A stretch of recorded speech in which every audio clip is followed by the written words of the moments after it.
So everyone talks about ancient Greece like it was this enlightened paradise of philosophy and democracy and beautiful art. Socrates pondering life, athletes competing in the Olympics, the birthplace of Western civilization. Nobody talks about the male concubines. And there's a reason for that.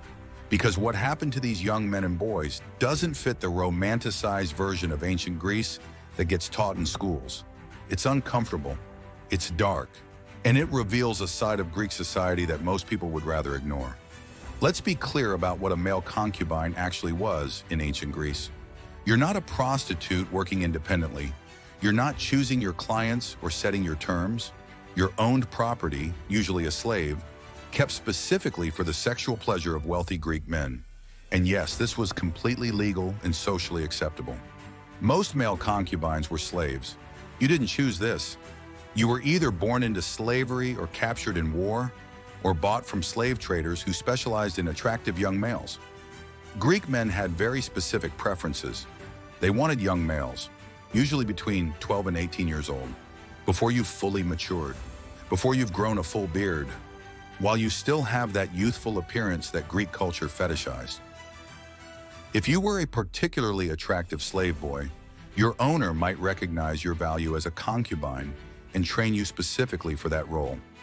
Some freeborn boys from desperately poor families were sold into this life by their own parents. Imagine being so broke that selling your son into sexual slavery seems like the only option to survive. That was the reality for some families.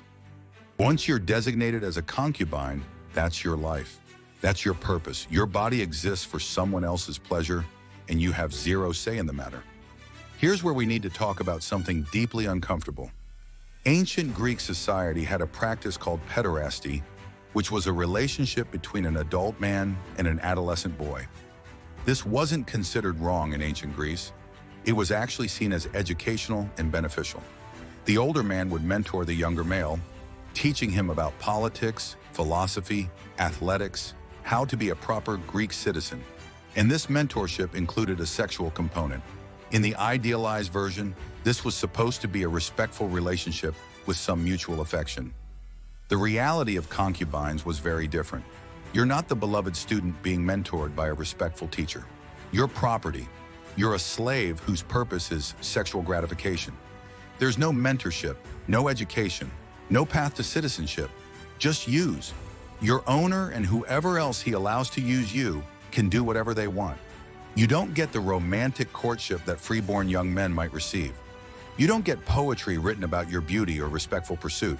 You get commands and expectations and punishment if you don't comply enthusiastically enough. Your life revolves entirely around being sexually available.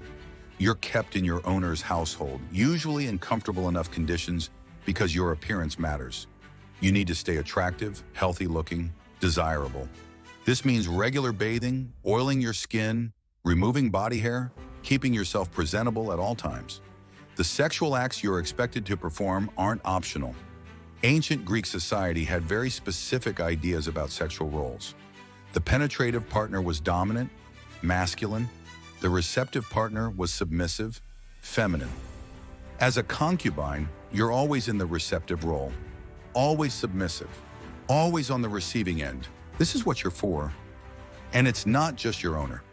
Greek men had symposiums, drinking parties where they'd gather with other elite men to drink wine, discuss philosophy and politics, and enjoy entertainment. Entertainment that included you. You might be presented to guests, passed around, used by multiple men in one evening. Your decoration and entertainment and a sexual object all at once. The physical toll is significant. You're experiencing repeated sexual trauma, often violent, with no recovery time. Injuries are common, pain is constant, and there's no medical care that addresses the real problem because the problem is the entire situation you're trapped in. The Greeks didn't talk about trauma or psychological damage or consent. Those concepts didn't exist in their framework, but that doesn't mean you're not experiencing them. You're being raped repeatedly. That's what this is, even though ancient Greeks didn't use that word for what happened to slaves. Slaves couldn't be raped in the legal sense because rape was a property crime against a free man whose wife or son was violated. You're property yourself, so what happens to you isn't crime, it's just use. You have no autonomy over your own body, no ability to say no, no escape from the constant violation. This breaks people. Some concubines tried to cope through emotional detachment, mentally separating yourself from what's happening to your body, going through the motions while retreating inside yourself. But that only works for so long. Depression was rampant, though the Greeks didn't have that word either.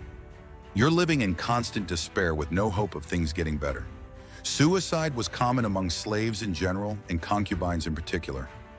Drowning, hanging, poison if you could get it. Any way out of a life that had become unbearable. Even among slaves, being a concubine marked you.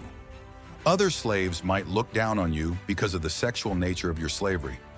You're tainted, contaminated, less than even other people who are already considered less than human. Free Greek men might desire you sexually, but they don't respect you. You're an object for their pleasure, not a person worthy of consideration.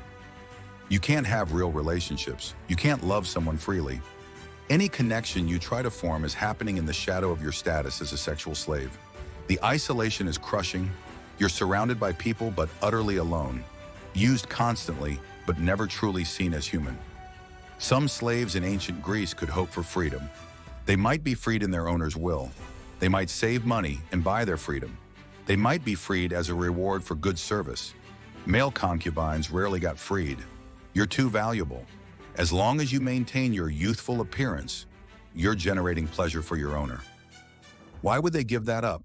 And even if you were freed, what then? You've spent your formative years as a sexual slave. You have no skills beyond what you were forced to do. You have no education, no training in a trade, no connections among free men who respect you. Former concubines who gained freedom often ended up as prostitutes because what other options did they have? As you age, as you lose that youthful appearance that made you valuable, your situation gets worse. Older concubines might be sold to brothels, to lower-class owners who can't afford younger slaves, or just discarded entirely, left to survive however you can. Being a male concubine in ancient Greece meant living as sexual property with no rights, no autonomy, and no hope of escape. It meant experiencing repeated rape and abuse while society viewed it as completely normal. It meant your childhood and adolescence were stolen and turned into a nightmare violation. It meant whatever potential you had as a person was crushed under the weight of being reduced to a sexual object. The Greeks built incredible philosophy, art, and architecture. They developed democracy and theater and mathematics. And they did it all in a society that thought owning human beings for sex was perfectly fine. Your suffering didn't make it into the history books. The philosophers didn't write about your pain. The poets didn't compose verses about your trauma. You were just there, in the background, being used and broken and forgotten. At least they had good wine.